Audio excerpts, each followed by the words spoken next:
We'll get back to the podcast in a moment, but first, let me tell you about Grammarly. Your time and expertise are valuable, and with professionals spending nearly half the work week on written communication, focus is one of the most important things to have at work. With Grammarly as your AI writing partner, you can stay focused and get through your work faster with relevant, real-time suggestions wherever you write. As a journalist and podcast host, I'm constantly writing and rewriting copy and drawing up scripts. It's part of the job, and Grammarly helps make it faster with AI prompts, tone suggestions, and more. And what's more, you can enjoy it with peace of mind with Grammarly's enterprise-grade security and its business model that doesn't sell your data. Experience the gold standard of responsible AI with Grammarly, a tool that 93% of professionals report helps them get more work done. So what are you waiting for? Get more done with Grammarly. Download Grammarly free at grammarly.com/podcast. That's grammarly.com/podcast. This show is sponsored by Liquid IV. Like many people, I've come into the new year full of hopes and aspirations for the next 12 months. Maybe, like me, you're anxiously pacing the floor waiting for the F1 season to begin, or perhaps you've set yourself a more regular fitness goal, like running your first marathon or commuting to work by bike. Whatever you plan to do in 2025, come into your own way with extraordinary hydration from Liquid IV. Powered by Live Hydroscience, Liquid IV helps you break the mould. Liquid IV is so easy and convenient to tear, pour and enjoy, and it comes in several fantastic flavours, like their new Hydration Multiplier Sugar-Free Raspberry Lemonade, and other winners like White Peach and Rainbow Sherbet. As a regular flyer, I know how easy it is to become dehydrated, almost without knowing it, when you're travelling. That's why I always take Liquid IV on overseas trips. It's more than just a drink, and it's scientifically formulated to hydrate better than water alone.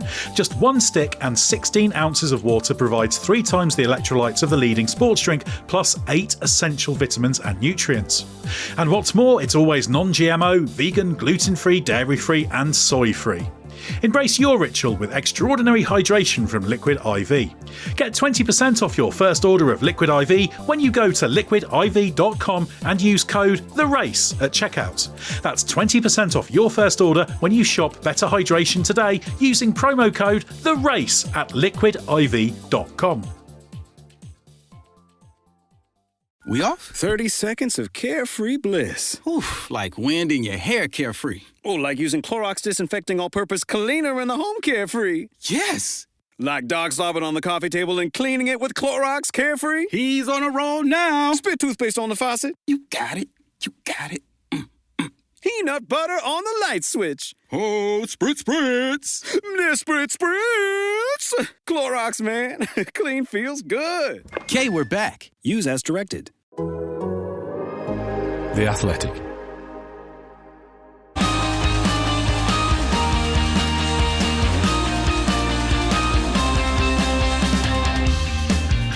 The race is on, and it's Australian Grand Prix week, so it's time for our season preview. Can Lando Norris make good on title favourite status? Will Max Verstappen make it 5 in a row? Could Ferrari finally break its title drought?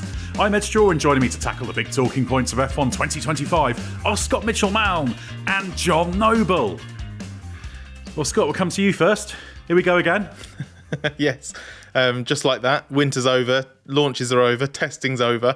You go through this kind of like iterative process of teams having less and less to hide, and now we go to Australia and we start to get actual, real, concrete answers. Although there'll inevitably be, I'll put money on this now, drivers or teams saying that Melbourne's a bit of an outlier. Let's wait until we get to some more normal tracks, and people will try and kick the can a little bit down the road, whether they're trying to hide the fact that they've started really well and they're trying not to get carried away, or it's a terrible start and they're trying to claim that it's not as bad as it looks. Exactly, and there'll still be some people trying to do that by the time we get to, I don't know, Las Vegas at the end of the season or something. But John, it's amazing, isn't it, how quickly all this goes? It's going to seem like about 5 minutes and we'll be in Abu Dhabi. Well, the really weird thing is, if you think about it, we've got 5 races in 6 weeks at the start of the season, which is that a quarter of the season done before we've just over a fifth now, isn't it, with 24? Yeah, which is really bizarre to think that before we've even drawn a breath, before teams have been able to think of upgrades or get some serious time back at the factory to either improve their car because they're in trouble or improve their car because they're in front, we're well into the season. So I think it's going to be an absolute kind of intense roller coaster of chaos and madness. The teams are going to scrabble to catch up with what's going on, and we're going to get a really fascinating narrative over this run of 5 weeks. Yeah, and the really exciting thing is there's the tantalising possibility that this could be a genuinely classic season with 3 or 4 teams up there swinging back and forth on performance from race to race. Potentially not just a drivers' championship battle between 2 drivers, could even be more. Obviously, before the season, that's when the highest hopes are and you have the perfect season in your mind.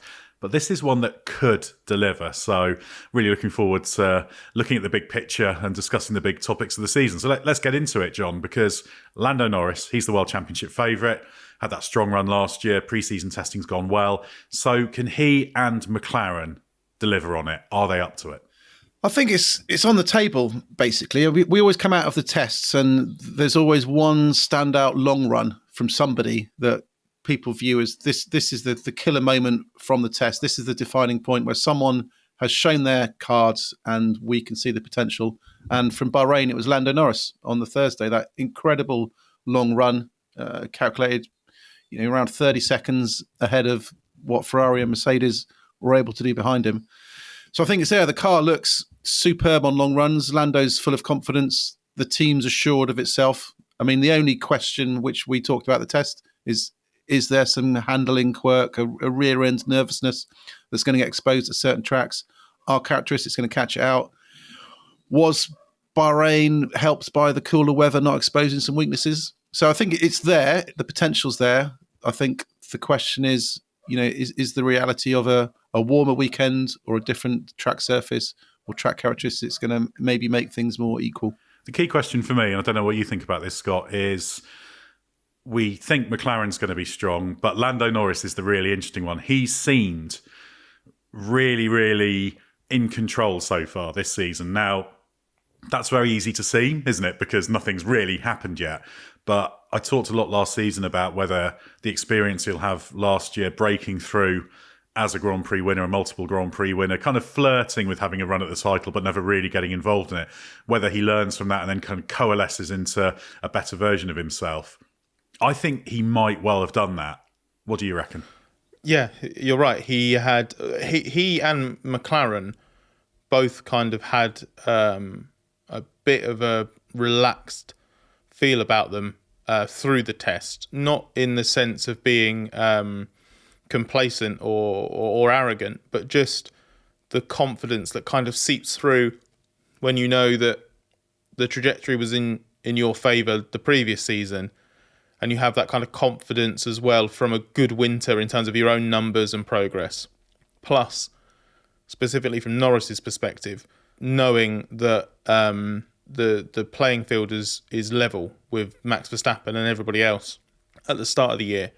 Whereas last year, there was a lot of catching up, basically. The ground lost in the first few races gave Max such a big buffer and meant that Norris and McLaren had a lot of work to do to close the points gap.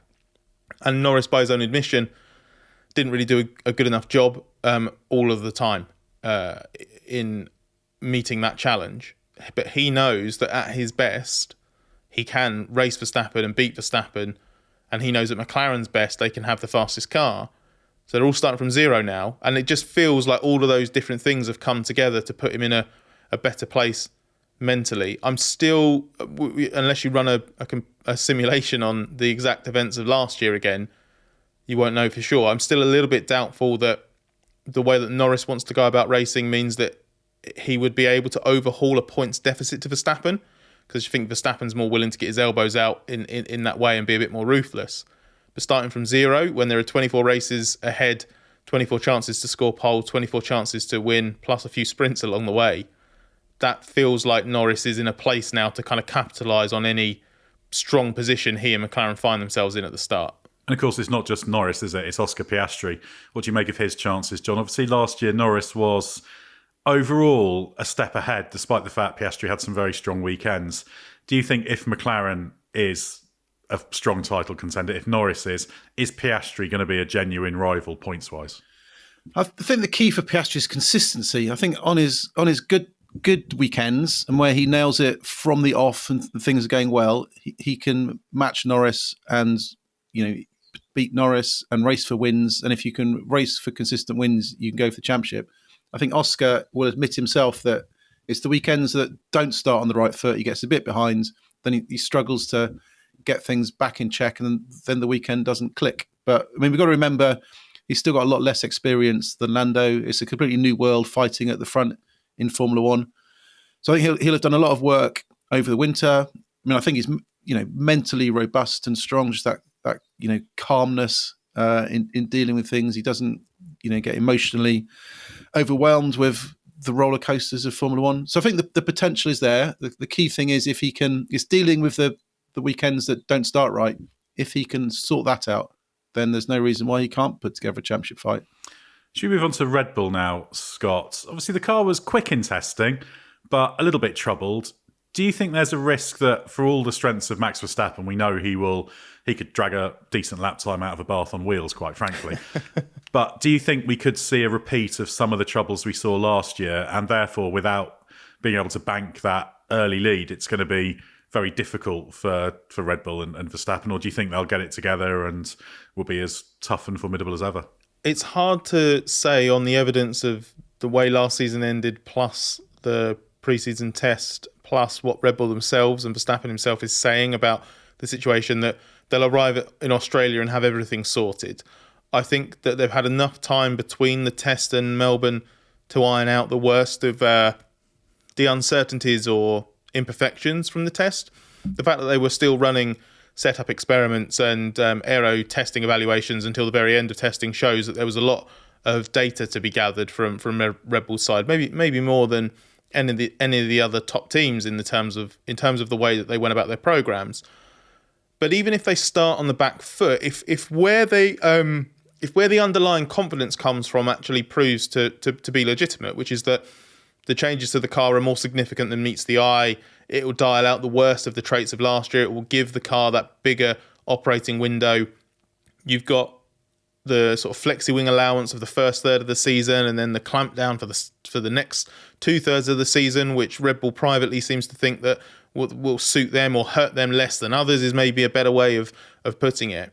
All of those things come together, and then actually maybe Red Bull's on for not necessarily a repeat of the first 5 or 6 events of last year with a massive car advantage, but those sort of flashes you saw of Red Bull in the final quarter of last season, where Verstappen's just got something he can fight with on a more regular basis in qualifying, and then he has track position in the race. So even if he's on a little bit more of a rearguard action over a stint, he's doing it while having track position and the like. So Verstappen only needs a sniff of that to be fighting for podiums and wins, race in, race out.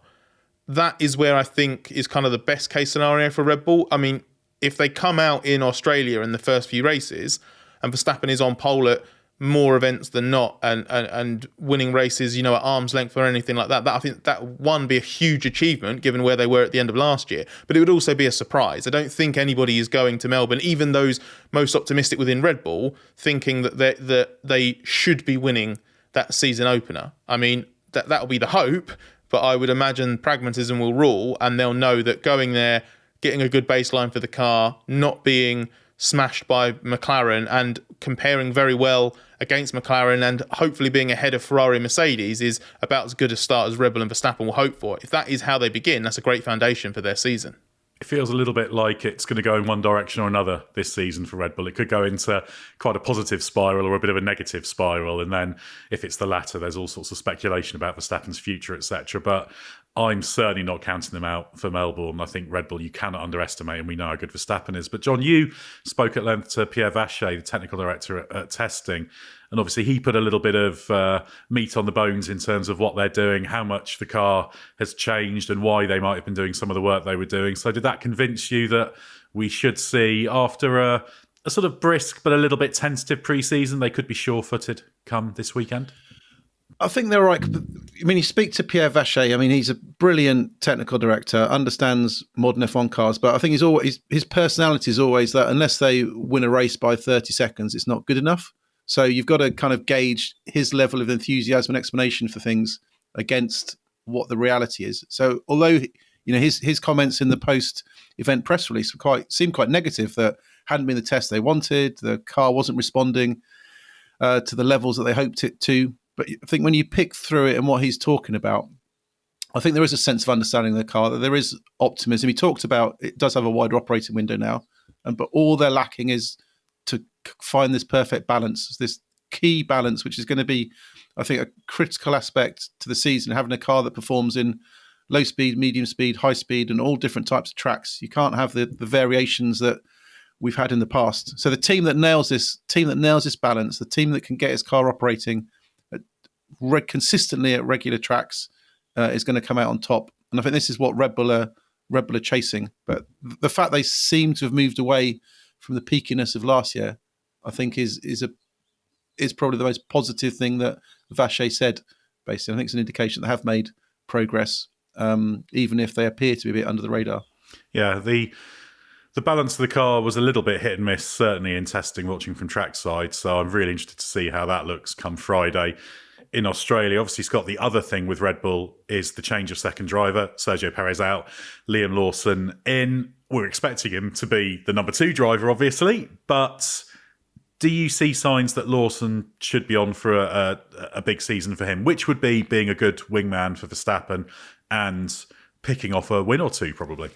Winning will be difficult because Verstappen just doesn't leave any crumbs on the table normally. So if a Red Bull's capable of winning a Grand Prix, it's more likely than not that Verstappen will be the one winning it. I think it would be a big achievement for Lawson, because nobody's expecting 2023 level Red Bull domination this year. And we've seen from Perez's time as Verstappen's teammate that a good season for a Verstappen number 2 is 1 or 2 wins. So if Lawson's pinching a win or two in a year where Red Bull's great but not dominant, that will reflect very well on him. In terms of sort of how he slots in and whether he's, a Perez peak level teammate or Perez at his worst as a teammate, I think it's going to take several races to really get a read on that. He's a driver who I can well imagine he or Red Bull will fit into that mould that I mentioned at the top of the podcast, where depending on if it starts poorly or you remember, I think it was Pierre Gasly's debut was in Melbourne when he was at Red Bull, and he was out in Q1, I think, or stuck in Q2. I can't remember, but it was definitely a race to forget, a really tough debut for Gasly. Having crashed twice in testing. Yeah, exactly. And that's the kind of thing that can lead very much to still finding our feet, still need to optimize things, and it all becomes we'll get there eventually. That could conceivably be where Lawson starts, because if the car's not fully sorted, we know that he's a bit light on track time. He didn't have the most productive preseason test on that front. He had that water leak on day 2, his full day in the car, so it wasn't like he only lost a few laps. He lost quite a lot of running. I think he'll be on the back foot at the start of the year. I don't see how he can't be, really, with the way that it's gone, the scale of the task he has. It's just a matter of where that shakes out pace-wise. I would be surprised if he's within a couple attempts of Verstappen consistently. I think that has to be probably the target longer term, but he could start the year a little bit further off than that. But I don't sense any alarm bells at Red Bull. It's just a case of it might take time for him to find his actual level. There's also an interesting quirk with Lawson's career in that he's never raced at Melbourne before. F2, he was out of Formula 2 when F2 went there, so he didn't race it in his junior career. So I mentioned this to him at the F1 75 launch. I said, as far as I understand, you're the only rookie who hasn't raced in Melbourne. He says, no, surely Antonelli and Hadjar and stuff haven't. I said, no, they've done Formula 2. So they know it quite well. And he looked quite disappointed when you told him that. He looked very, very disappointed. So his face dropped a little bit. So I think it's going to be a brutal start, because Melbourne's not an easy track. Really, really difficult to kind of nail it, because there's no room for error. Some very quick sections, walls very near, so can go quite wrong. And then you go from Melbourne straight into a sprint race in China. So as terms of starts of seasons go, there's not much room for getting up to having a bit of time to get up to speed. I'm intrigued to see how he gets on. I I'm a bit sceptical about Lawson. I'm not sure he's the driver Red Bull needs, but I'm also not sure he's not the driver Red Bull needs. There's good quality there. He's clearly an F1 level driver. So I'm really, really interested to see how he evolves over the season. But like you both said, it's a huge challenge for him, but what an opportunity as well for his first full season. Let's move on to Ferrari now, John, because Lewis Hamilton's move there, that's been the story of 2025 so far. How serious a title threat do you think he is? And how big an obstacle is teammate Charles Leclerc? Well, Leclerc's a huge obstacle because I think Leclerc is one of the pre-season championship favourites based on the Ferrari car being a match for McLaren. That we don't know yet. I think potentially they may have expected a bit more from the Bahrain test. I think everyone went in there thinking this is the step. They've made everything's lined up. This is going to be a car that can match the McLaren wheel for wheel. And that Norris Thursday long run was so far ahead. We're not really sure where Ferrari are. But I think if Ferrari are at the front, I think all the indications are Lewis is in a happy place. He's got a car that he's not unhappy with like he was with the Mercedes. He feels rejuvenated and refreshed and motivated. So I can sense this if the car's good enough, I think Lewis will be up there. I think he will struggle to consistently beat Leclerc in qualifying, but races could be a bit more even. So I think a lot will depend on the tightness at the front. If Lewis is 2 tenths behind Leclerc in qualifying, it doesn't matter if that Ferrari is pretty at the sharp end, but if there's a pack of 4 cars that are separated, like at Monza last year, where hundredths of a second were deciding grid positions, then that 2 tenths can mean an awful lot because if Leclerc starts P2 and Lewis starts P7, then the races on Sunday get very difficult. There's kind of 3 factors with Hamilton at Ferrari. There's the obvious one, which is how good the car is. Then there's his own adaptation and whether or not those problems that Mercedes have followed over, or if he's really at the upper end of what the car's capable of. And in that situation, it is when you're finding those final hundredths and tenths of a second. And then there's the Leclerc factor, because you would imagine that if a Ferrari is good enough to fight for poles, win races, and fight for the championship, there's no evidence to suggest that Leclerc won't be doing that because he was at a fantastic level last season. So it's not that there's a huge question mark over Hamilton's capacity or his candidacy or anything like that. It's just there are a lot of things, and it's an extreme version of the usual situation these drivers find themselves in. There's a lot of things that need to align for a driver to fight for a championship. And Hamilton, by virtue of moving from Mercedes to Ferrari, has injected some other fairly extreme variables into that equation. So from an individual driver perspective amongst the top teams and their ambitions for the year, there's probably not another driver for whom Melbourne will offer bigger clues for than Hamilton. Everybody else will be shaking out to some degree or another, but there's a lot that Melbourne will start to answer as far as Hamilton and Ferrari are concerned. They're in such an interesting position, Ferrari, because I feel like if the car's quick enough or gets to the point where it's quick enough, then they've got a really strong 2-driver lineup. Even if Hamilton's qualifying struggles continue, I don't think there's any guarantee that would be the case. He's still formidable in races, and we know that team's sharpened up loads over the past few years. So I think it's really a fascinating question that the Ferrari, I think they're going to be up there, but I would say testing was just putting a slight dampener on the whole thing. But they've got the strong 2-driver lineup, and I guess with these teams we've talked about, that's the really interesting dynamic, isn't it? Because you've got 2 strong drivers in Ferrari. You'd say the same in McLaren. And there's that question mark over Lawson at Red Bull. And let's say you have those 3 teams all at a similar level over the year.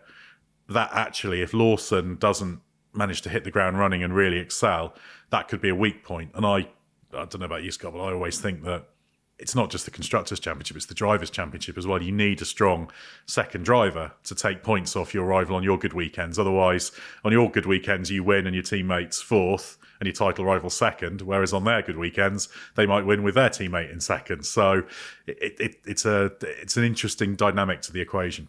Yeah, and I think if you had a hypothetical scenario where all 4 top teams produced over the course of the season equally competitive cars, my money would be on Ferrari to win the Constructors' Championship, as long as that adaptation for Hamilton is as smooth or as effective, rather, because it's never going to be smooth with how much he's learning in a short space of time, but as effective as he thinks it is going to be based on the trajectory he's seen so far, I don't see why those two drivers won't be up there scoring points, backing each other up constantly. Hamilton and Leclerc feels like a relationship as teammates that at its peak should be the very definition of when one's just off on a weekend, the other's right there to pick up the slack. Whereas, there's a little bit more, there's an obvious gap with Verstappen and Lawson. Even at McLaren, we saw last season a few too many weekends from Oscar Piastri where, as John mentioned, it started poorly, he's a little bit off it, and he's just not quite there at times in the way that Norris is. And then at Mercedes as well, you have the wild card in a rookie, in Kimi Antonelli. So George Russell will be there more often than not. But, it'll be a volatile season for Antonelli. His season will be full of oscillations in terms of performance. So that's where I think the big opportunity lies for Ferrari, as long as there's a car capable of doing it. I think there's all the issue with teams having a clear number one, even if it's not designated, but one guy has taken all the points, is it means you're not losing points to your teammate. Because this could be a season where the Constructors' Championship and Drivers' Championship go two completely separate ways. If Max is hauling all the points, best points for Red Bull, and say Leclerc and Hamilton are, knocking each other and taking points off each other, could be a fascinating dynamic in how that all shakes out. Same as McLaren, same at Mercedes. That how those things shake out. The driver that's grabbing 100% of the best points in a team could be in a pretty good spot. Yeah, that's the thing that's difficult to work out until it's happened, isn't it? Because it can go either way. Either you need the strong teammate taking points off the others, or you need them not taking points off you, and it's kind of threading the needle to get that right. I personally tend towards having two strong drivers because I think that puts you in a good position, but it can also cause you problems. Plenty of famous examples of that. Shall we talk about the Race Members Club? Because we've been doing a lot more of that this year. Very much enjoying that. We've got a 90% off your first month special pre-season offer on at the moment. So if you want to have a very low cost, low risk trial, that's where you need to go. Scott, what have we got planned for Australia? It's a good question. We should work it out. I think treat this as the planning meeting. No, it'll be hopefully more of what we offered from testing in terms of these slightly more informal, bite-sized bits of analysis and debriefing as we pick stuff up. Testing, there was a heavy emphasis on doing it trackside, but we also tried to do some ad hoc not quite podcasting, but podcasting effectively, a couple of other sort of video debriefs as well. And I think the first round of the season, which we've sort of not jokingly, but like quite warmly referred to in the past as like the first proper day of that F1 season, and that's what it will be like this year. So the first day back in the paddock, speaking to people at a Grand Prix event, the first time we see them out in Friday practice, and we get the first hint of qualifying simulations on Friday afternoon. And then, of course, all the fuel comes out, the softest tyres go on, and there is no hiding place come qualifying. And then, obviously, the Grand Prix itself. So there'll be loads of opportunities through the weekend. And I'm quite intrigued to see exactly what we come up with. The beauty of it is that, like, the thing that is sort of like the most organised is the desire and capacity to do this stuff. And then there's just a really fun, slightly spur of the moment creativity element to it, which is where opportunities arise to do it, we'll jump on those opportunities. And that will be the cadence of that, the rhythm of it will be determined by what we learned and when we learned and how we learn it. So it'll be fun. It'll be a learning experience for us as well as the people that are hopefully learning something from whatever it is we come up with. Absolutely, and that's always the aim, just to be informative and maybe even entertaining at times as well. That's the target. But I'll certainly be doing on probably the Monday after the race. I will go through on Patreon the comments about my driver rankings and talk through them. I tend to do that without any prep and blind, so people can say, why have you done this, and offer their opinions, and I'll just respond to that. So that's one of the things I know I'll be doing, but we'll all be doing plenty when we're down under. So yeah, like I say, there's a 90% off your first month special pre-season offer. Click the link in the episode description to find out more, or if you head to Patreon and search for the race, you'll find out everything you need to know there. And you get loads of other things like ad-free podcasts, question asking privileges for this podcast, early access articles and videos, loads and loads of stuff there for you to enjoy. This episode is brought to you by Hyundai. Whether you're running errands with the kids or heading on a weekend escape, the new 2025 Hyundai Tucson Hybrid is packed with class-leading advanced safety features like blind spot view monitor, forward collision avoidance assist, and wireless phone charging, so you can stay focused on what really matters. Learn more about the new Tucson Hybrid at HyundaiUSA.com. From Disney, on March 21st, the musical movie event of the year arrives in theaters. My name is Snow White. Flawless. Exquisite. Get tickets now. Waiting on a wind. Snow White will have you on your feet I think that's a wonderful idea. and cheering for more. I was thinking the same thing. Experience the magical story. Magic mirror on the wall. Who's the fairest one of all? Snow White. Disney's Snow White. Only in theaters March 21st. Rated PG. Parental guidance suggested. Tickets on sale now. Hey, it's Bill Simmons from the Bill Simmons Podcast here to tell you about Michelob Ultra Courtside. It's getting fans closer to the NBA with a chance to win prizes like courtside seats, a trip to All-Star Weekend, and much more. Check it out at MichelobUltra.com/courtside. Michelob Ultra Superior Access, Courtside 24-25 sweepstakes, no purchase necessary. Open to U.S. residents 21 and up. Begins on October 1st, 2024, ends July 1st, 2025. Multiple entry periods. Visit MichelobUltra.com/courtside for free entry deadlines, and official rules. Message and data rates may apply. Void where prohibited. Okay, let's move on to what I'm going to call the wild card in the top four pack, Scott, which is Mercedes. So, given testing went pretty well, could this be George Russell's moment? If the car is really as good in most conditions, because I can't imagine it will be in all conditions, that's just not how it's worked in F1 the last few years, then this could be a massive year for Mercedes and George Russell, because in the cooler conditions in Bahrain, that car really came alive. It regularly looked sort of the most compliant on track. The drivers were very happy with the balance. Mercedes themselves, not getting too carried away, but admitted it had been a very positive test. It's just a case of whether this was a little bit of an illusion born from the fact that Mercedes historically has been good in cooler conditions. We saw it last year. Look at how Russell dominated the Las Vegas weekend. But it's an unknown. So if you give them the benefit of the doubt and you say, well, this car was, or this team was dominant before, maybe they have finally cracked the ground effect era and this will be sort of where the peak is again, but a more accessible peak, then you look at Las Vegas and you say that's what Russell can do. And therein lies a hugely exciting opportunity for him. And the slightly more cynical view, which is a bit less generous, is that this was entirely flattered by conditions in Bahrain. We don't trust Mercedes after false dawns over the last 2 or 3 years.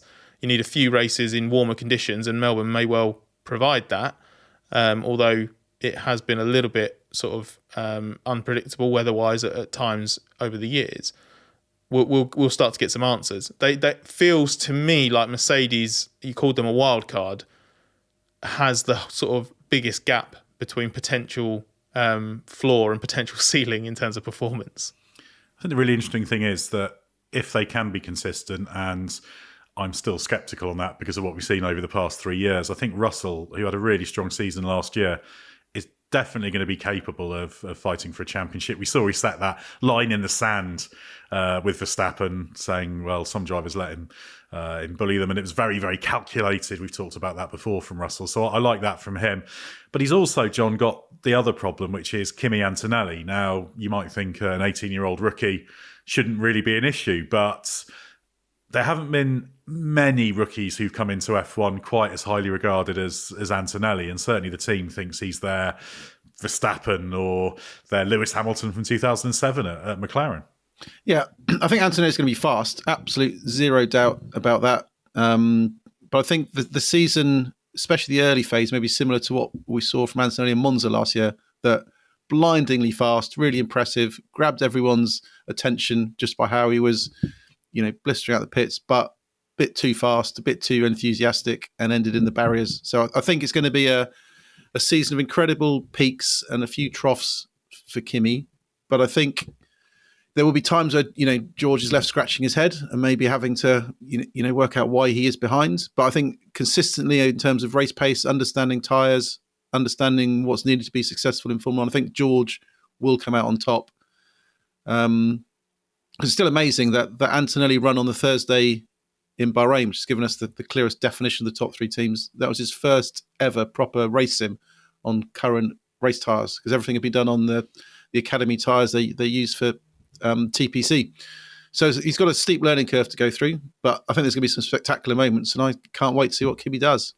I feel like he'll benefit from getting a big result early on just to settle everything, because you can see a scenario, particularly with being primed by what happened at Monza. If he has a few bad weekends early on, which a rookie can have. Remember Charles Leclerc, when he started, had 3 iffy weekends at the start of his Sauber season before everything clicked. I think that's when the pressure will pile on, and that'll be a bit of a test of him mentally, which I think is probably the biggest question mark, because there's phenomenal ability there, and I suspect he's going to have a good season. But that's the one concern if the pressure piles up on him early in the year. But I'd be surprised if the Mercedes can win races at least sporadically. I'd be surprised if Antonelli doesn't get a win on the board this year. I think he's absolutely capable of doing that. But I guess, Scott, Mercedes is the team that we need the most help from to have the dream season, isn't it? Because we're hoping for 4 teams to be genuine title threats. I think there's a good chance of 3 of them being. Mercedes is the one that needs to do us that favour, isn't it?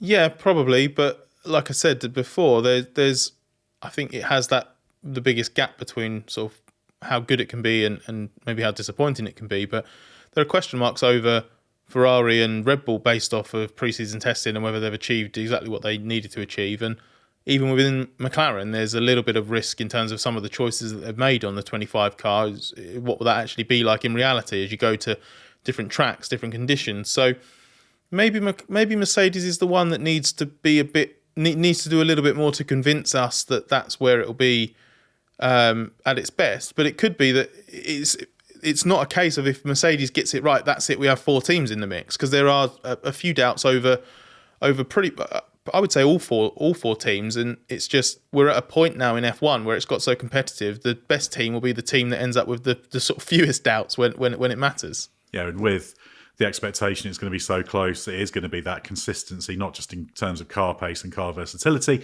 but execution, and that's going to be so critical this year. But I think it would be a surprise if all 4 of those teams don't win races, and we could even get all 8 of those drivers winning races this year. That wouldn't surprise me at all. Let's get into the midfield pack now, John.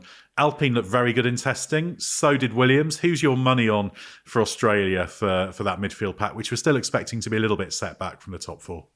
Yeah, it's intriguing, those 2 teams, because I think they were nip and tuck in the Bahrain test, but few levels were playing a quite big difference, because I think Williams were running lighter, being a bit more aggressive in that test than Alpine, so we've not seen both. But there is quite an interesting dynamic there, because Williams, if they are evenly matched, Williams has got a super strong driver lineup. Albon and Carlos Sainz, are going to bring points. They're going to bring good results. They're going to bring consistency. They're going to push each other on. They're going to maximise that development. Whereas Alpine, it's got Gasly, who's strong, but I think Jack Doohan's coming from a little bit further behind. He's going to take time to get up to full speed. He's got the pressure of Colapinto hanging around there in the background. That's, no matter what he says, he's going to be thinking about it, and he's going to be asked about it, and it's going to be hanging there.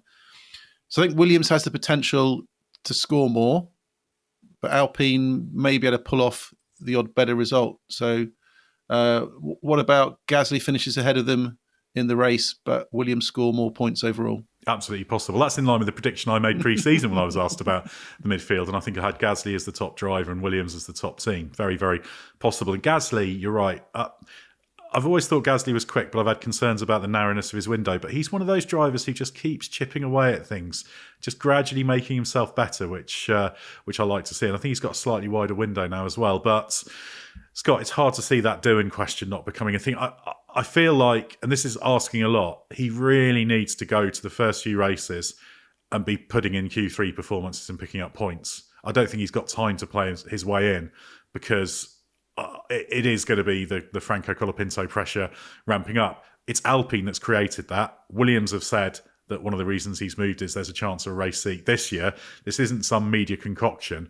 That's a very, very serious threat. And Doohan's first thing is to just get in the car, use his incumbency to excel. No matter how, you can't just say, "Oh, I need to see my way in," because if you don't do it in the first half dozen races, you might not get a race 7 through 24 of the season.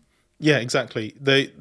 All Alpine says, unsurprisingly, is that they're starting the season with Gasly and Doohan, and then they'll see what happens. So it's not like Ollie Oakes and co are exactly pretending that Doohan is absolutely locked in. So you're right, he doesn't have time. He probably deserves a bit more time than he'll get. If things aren't going great, I can see them moving in the first half of the year. There's obviously been a lot of attention over whether it's 5 races at the start of the year or whatever.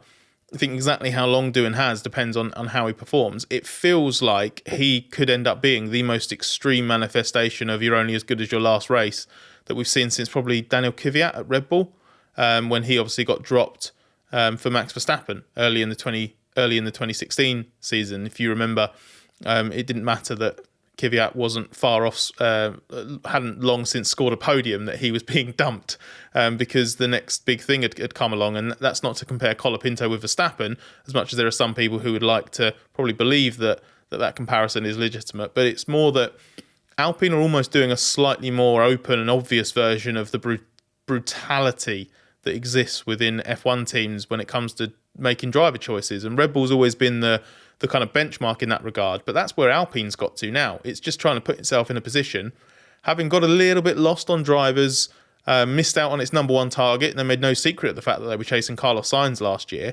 Doohan kind of ended up in the position of taking the drive for 25, partly because of incumbency, in that he was the team's reserve driver. He was the leading junior driver around at the time. Now he has to use that to his advantage, because while there are certain elements of the way this has been handled and the way it's been talked about that I disagree with, one thing I do agree with is with Oakes is what he said, that while this has been Doohan's dream, it's also a job. He has to come in and perform at a high level.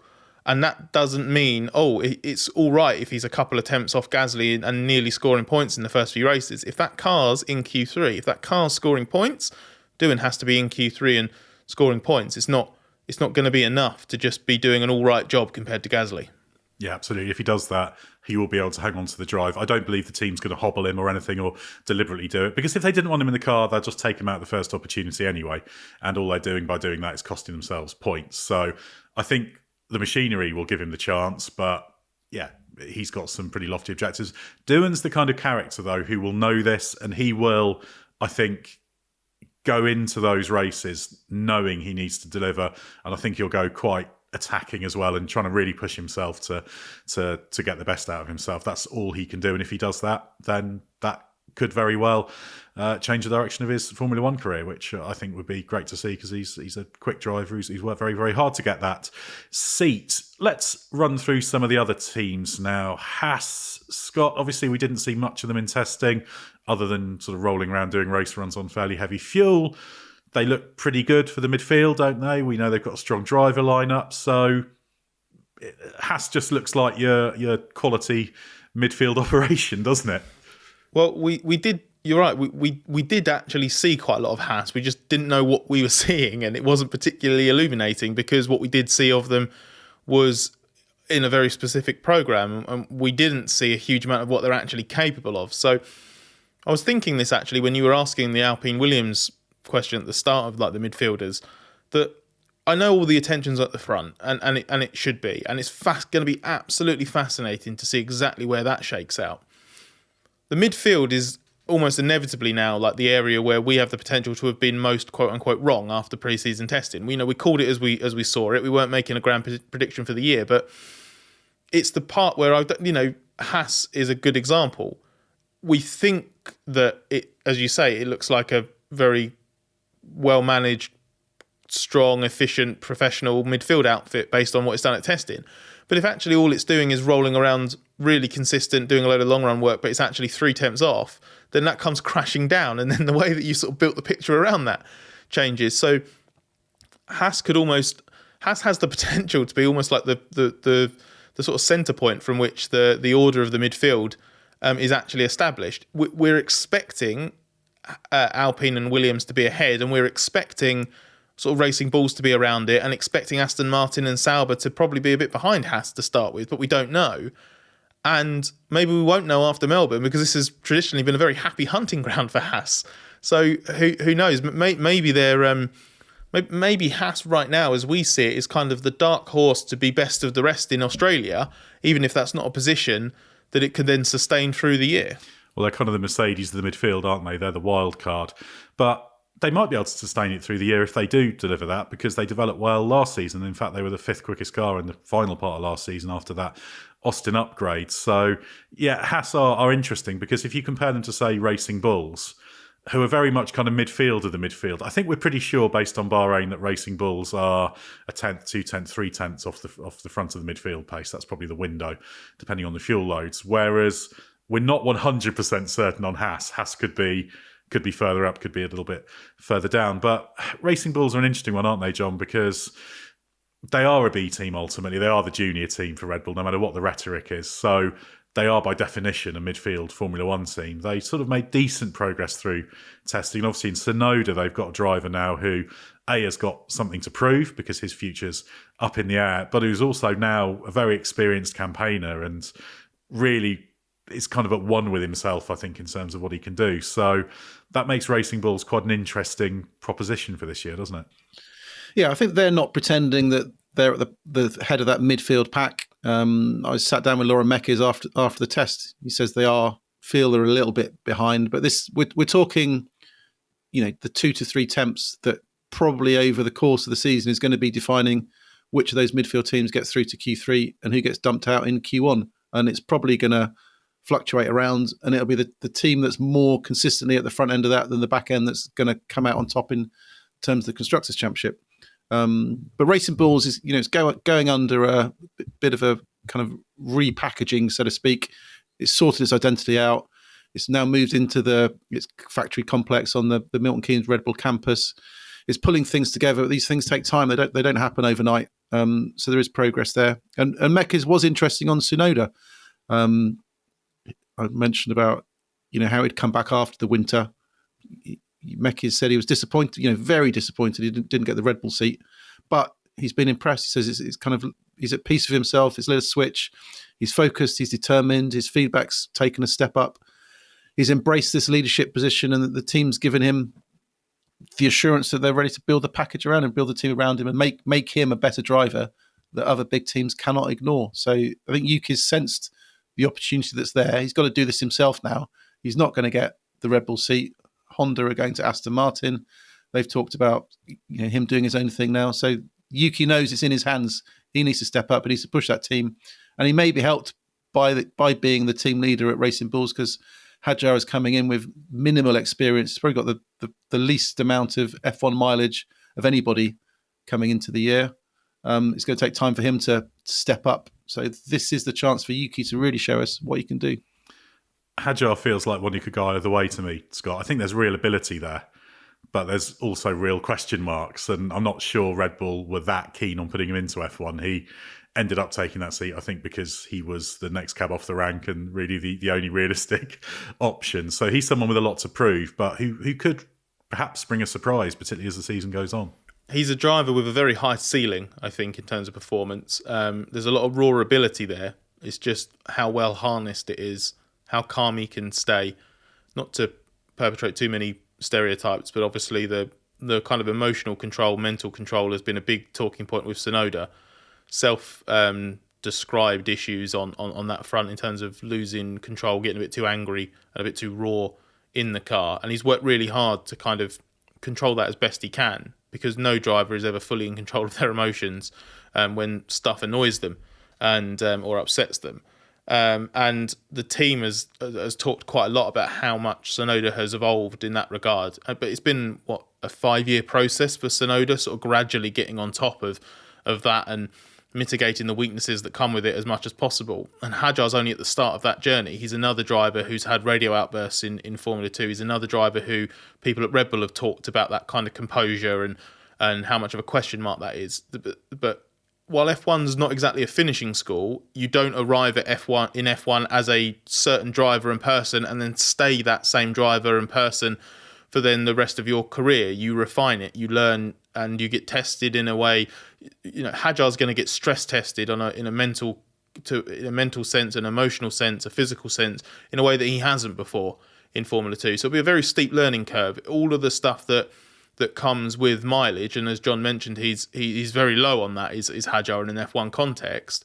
First proper running in Formula One came in an FP1 outing in Mexico for the second team, and then he had 2 with Red Bull last year that were very different in terms of the way Red Bull went about running him and putting pressure on him effectively.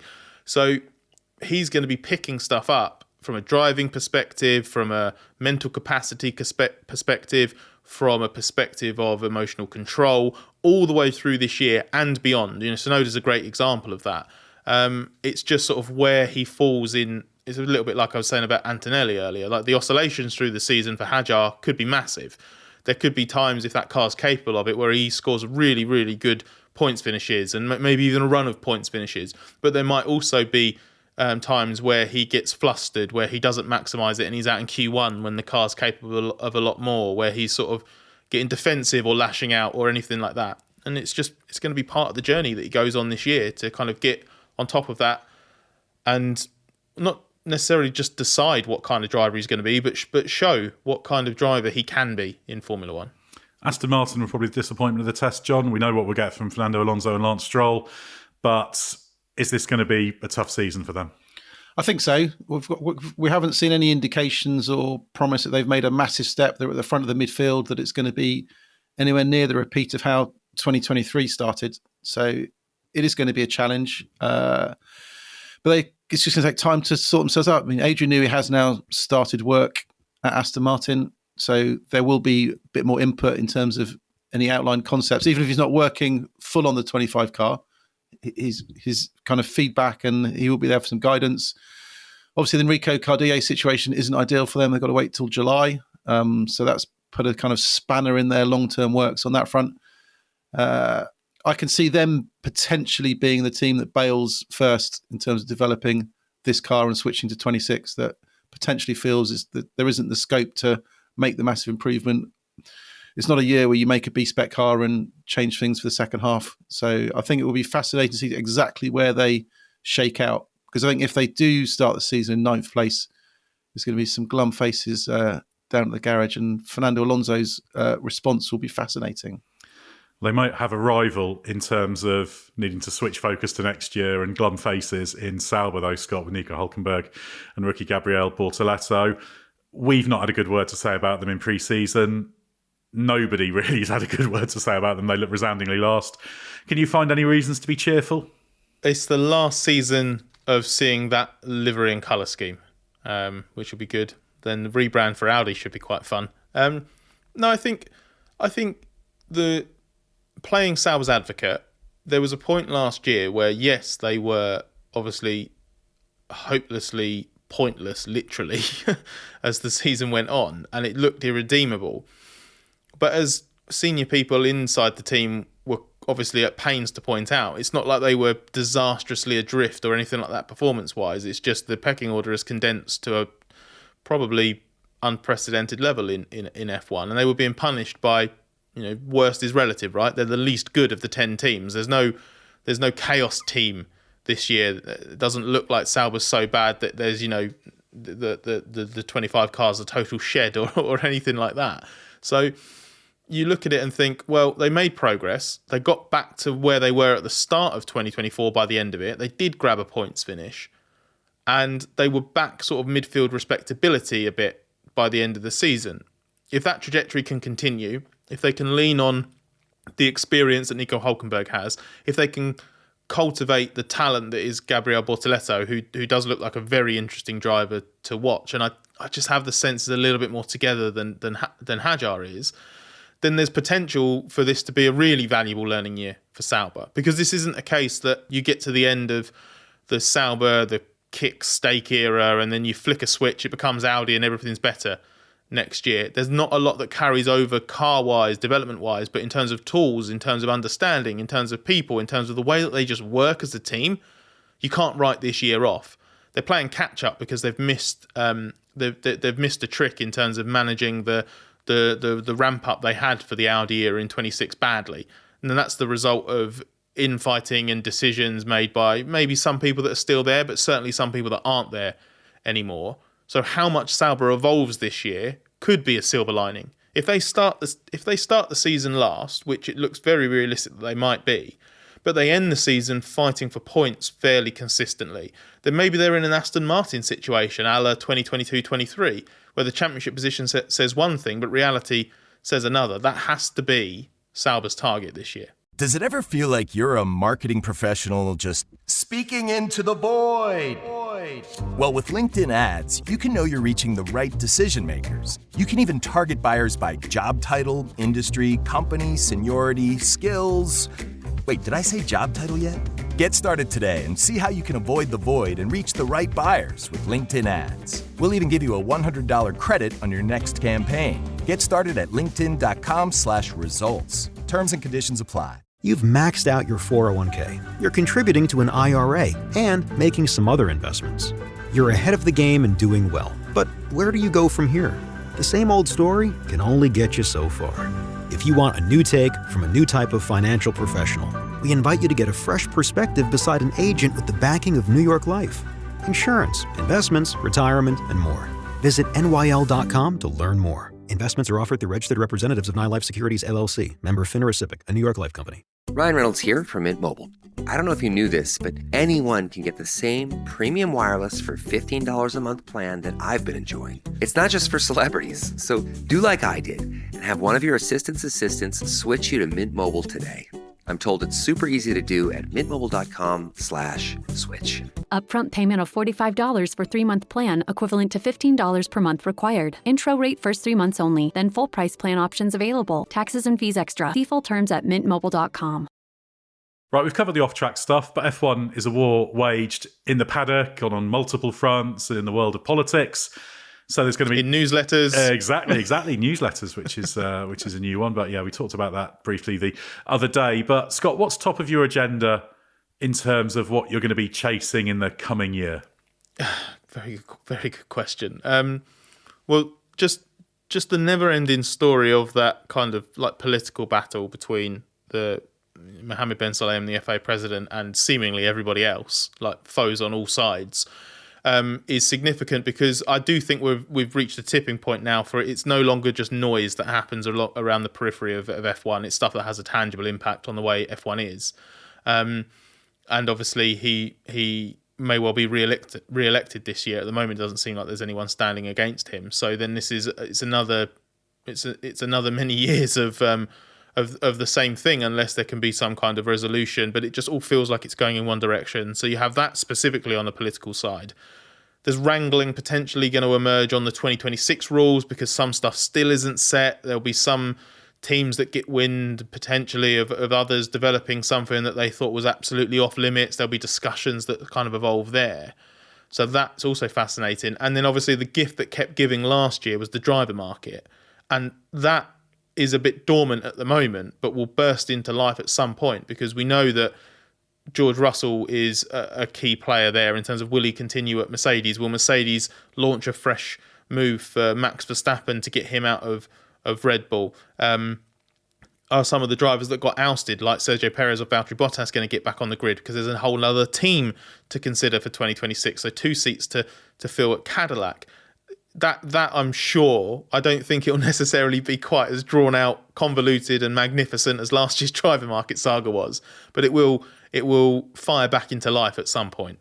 How about you, John? Is there anything a little bit more left field you're thinking may crop up later this year, or is it just the knowledge that something will, and it'll probably come as a surprise? No, I think there will be some key issues. I think Scott's right about Mohammed Ben Sulayem. I think that's going to be a major talking point over the start of this season.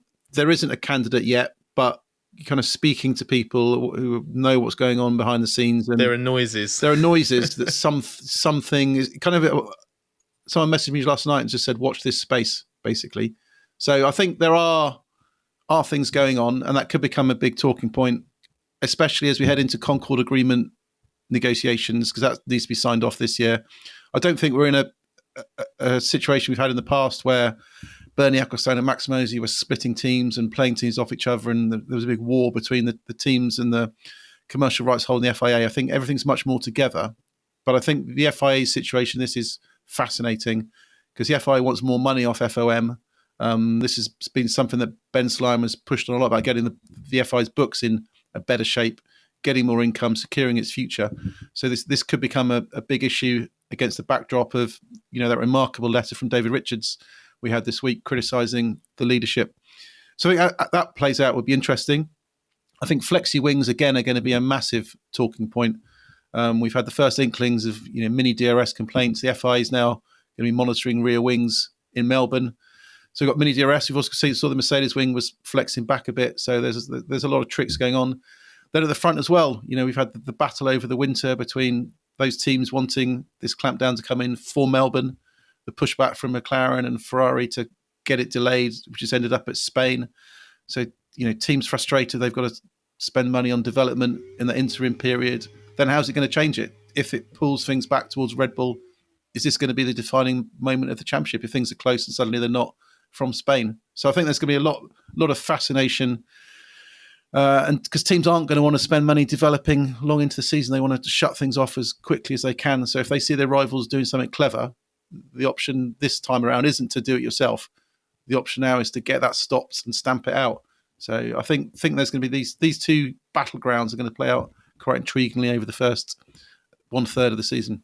Absolutely. Well, we're expecting and hoping it to be close on track, but we know there's going to be all sorts going on off track because there always is. F1 as a whole can't help itself, can it? So lots to look forward to there. Well, thanks very much, Scott and John. We're going to pack our bags and head off towards Melbourne now for the Australian Grand Prix. So stay with us for everything you need to know from the world of Formula One.